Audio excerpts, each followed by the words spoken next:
ৰুণিঘাটা যি ভাৰত ভূটান সীমান্তৰ পৰা কিন্তু 25জনক তেওঁলোকে আটক কৰিছিল আৰু সেই অন্তত কিন্তু আদিবাসী সম্প্ৰদায়ৰ লোকসকলে আজি যি ৰুণিঘাটা বিট কাৰ্যালয় আছে ৰুণিঘাটা এই ফৰেষ্ট কাৰ্যালয় কিন্তু তেওঁলোকে আক্ৰমণ কৰিছে ইতিমধ্যে ব্লেংক ফায়াৰো ইয়াতে হৈছে আৰক্ষীৰ লগত কিন্তু হঠাতে ইয়াতে লিপ্ত হোৱা দেখা গৈছে সকলোৱে কিন্তু প্ৰতিবাদ ইয়াতে কৰিছে আৰু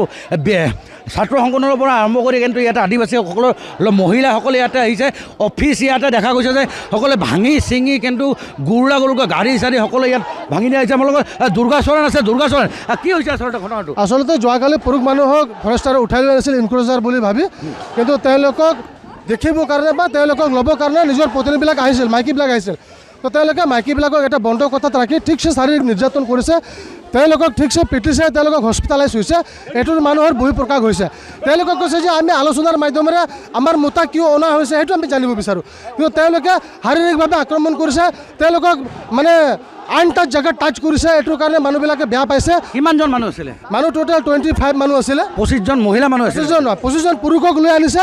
ইয়াৰ সমান্তৰালকৈ 25জন মহিলা মানুহ আহিছে তো সেই 25জন মহিলা মানুহক বন্ধ কোঠাত ৰাখি ফৰেষ্টাৰে ঠিকছে মাৰধৰ কৰিছে ইয়াৰ বহিঃপ্ৰকাশ হৈছে গতিকে এনেধৰণৰ আইন হাতত কোনে যাতে তুলি নলয় আমি নিয়ন্ত্ৰণৰ কাৰণে চেষ্টা কৰিছোঁ প্ৰশাসনৰ লগত আপোনালোকে কিবা মত ব্যক্ত কৰিছিল প্ৰশাসনৰ লগত আমাৰ আলোচনা হৈছে তেওঁলোকে কৈছে যে আপোনালোকে শান্তিপূৰ্ণ কৰক কিন্তু জনতাৰ কিছু ক্ষোভ আছিলে ক্ষোভৰ বহিঃপ্ৰকাশ হৈছে আমি খুব কণ্ট্ৰল কৰিছোঁ আমি নিয়ন্ত্ৰণলৈ আনিছোঁ এতিয়া নিয়ন্ত্ৰণত আহিছে আৰু আমি নিয়ন্ত্ৰণ কৰিবলৈ সক্ষম হ'ম ইয়াতে দেখা গৈছে যে ৰুণিঘাটা যি ফৰেষ্ট কাৰ্যালয় আছে ইতিমধ্যে কিন্তু তাৰমানে গাড়ী চাড়ী ব্লেংক ফায়াৰো ইয়াতে কিন্তু হৈছে ব্লেংক ফায়াৰো হৈছে তাতে কিন্তু মানুহবিলাকক মানে মহিলাবিলাকক যি ধৰণে নিৰ্যাতন কৰা হৈছিল তাৰ বহিঃপ্ৰকাশ হৈছে এনেধৰণৰ মহিলাৰ ওপৰত 2 ঘণ্টা ধৰি ফৰেষ্ট অফিচত মানুহ পৰি আছে মাৰি পেলাই বন্দুকেদি ঘুচিয়াইছে এনেধৰণৰ অমানৱীয় ঘটনাৰ কাৰণে আমাৰ মানুহৰ যিহেতু ধৈৰ্যৰ সীমা হেৰাইছে তাৰ কাৰণে হয়তো অলপমান তেওঁলোকে ক্ষতিসাধন কৰিছে গতিকে মই ভাবোঁ আইন কোনেও হাতত তুলি ল'ব নালাগে আৰু আমি আইনৰ পক্ষত আছোঁ আইনে ন্যায় দিব জাষ্টিছ আমি বিচাৰিছোঁ বৰ্তমান আপোনালোকে কি বিচাৰিছে এতিয়া আমি বিচাৰিছোঁ যে ঘটনাটো ক'ৰ পৰা উৎপত্তি হৈছে কেনেকৈ উৎপত্তি হৈছে সেই কথাটো সৰজমিন তদন্ত হ'ব লাগে ইয়াৰ পিছত দোষী কোন আছে ইয়াত যিবিলাক দোষী আছে তেওঁলোকক গ্ৰেপ্তাৰ কৰিব লাগে আৰু উচিত শাস্তি তেওঁলোকক প্ৰদান কৰিব লাগে ধন্যবাদ যে আছিলে দুৰ্গাচৰণ বিশেষকৈ কিন্তু ভিডিঅ' জাৰ্নেলিষ্ট সামগ্ৰিক পৰিৱেশ দিশতে সকলোৱে কিন্তু প্ৰতিবাদত ইয়াতে নামি পৰিছে আৰু বিশেষকৈ হয় মুৰ্দাবাদ ধনী তেওঁলোকে দিছে 25জনকৈ ইয়াতে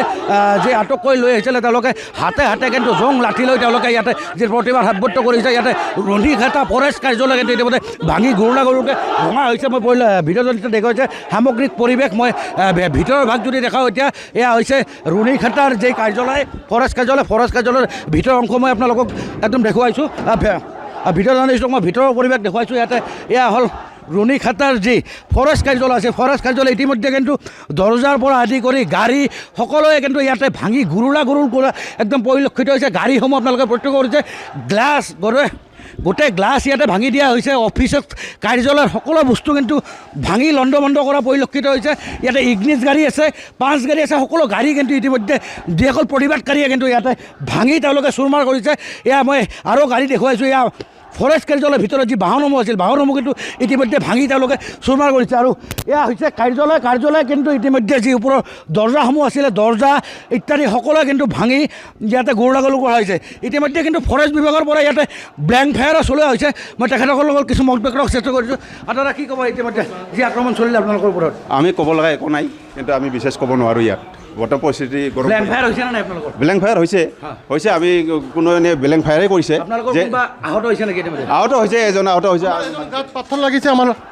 ডেকা ল'ৰা এটা আমাৰ বেটেলিয়নৰে ল'ৰা বেয়াকৈ পাথৰ লাগিছে এতিয়া হস্পিটেলত লৈ যাম তাক এয়া আপোনালোকক প্ৰত্যক্ষ কৰাইছোঁ এয়া হ'ল অফিচৰ দৃশ্য ইয়াত টিভি আপোনালোকে দেখিছে টিভি ভঙা হৈছে ইয়াতে অফিচৰ সকলো সা সামগ্ৰী ৱাইফাই ফাইবাৰৰ পৰা আৰম্ভ কৰি যি আছিলে আচবাবসমূহ কাগজ পত্ৰ যিমান যি আছিলে ইয়াতে ভাঙি গৰুকৈ এক ক্ষেত্ৰত ক'ব গ'লে ছন্ন বিচ্ছন্ন কৰিছে এয়া অকল প্ৰতিবাদকাৰীসকলে আৰু বিশেষকৈ আপোনালোকক কিংবা ইয়াতে ব্লেংক ফায়াৰ হৈছে আমি ব্লেংক ফায়াৰেই কৰিছোঁ কোনো গাৰ ফালে মাৰা নাই কিন্তু তবু ৰখা নাই তাৰ ওপৰেও আমাৰ ল'ৰা এটাৰ গাত বেয়াকৈ পাথৰ লাগিছে এতিয়া তেজ ওলাই আছে এতিয়া হস্পিটেল লৈ যাব লাগে আমি এতিয়া তেখেতক হস্পিটেলত লৈ যাব ইতিমধ্যে আপোনালোকে প্ৰত্যক্ষ কৰিলে এয়া মই অফিচৰ ভিতৰৰ ভাগ আপোনালোকক দেখুৱাইছোঁ বাহিৰত কিন্তু এতিয়াও প্ৰতিবাদ চলি আছে মই মই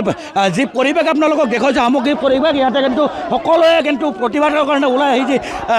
ফৰেষ্ট কাৰ্যালয় কিন্তু ইতিমধ্যে ভাঙি দিয়া দেখা হৈছে আৰু এতিয়ালৈকে কিন্তু ইয়াতে চিৰাং আৰক্ষীৰ দলে আহি উপস্থিত হোৱা নাই এটা ব্লেংক ফায়াৰো হৈ গ'ল আৰু বিশেষকৈ প্ৰতিবাদ ইয়াতে কৰিছে টায়াৰ জ্বলোৱা হৈছে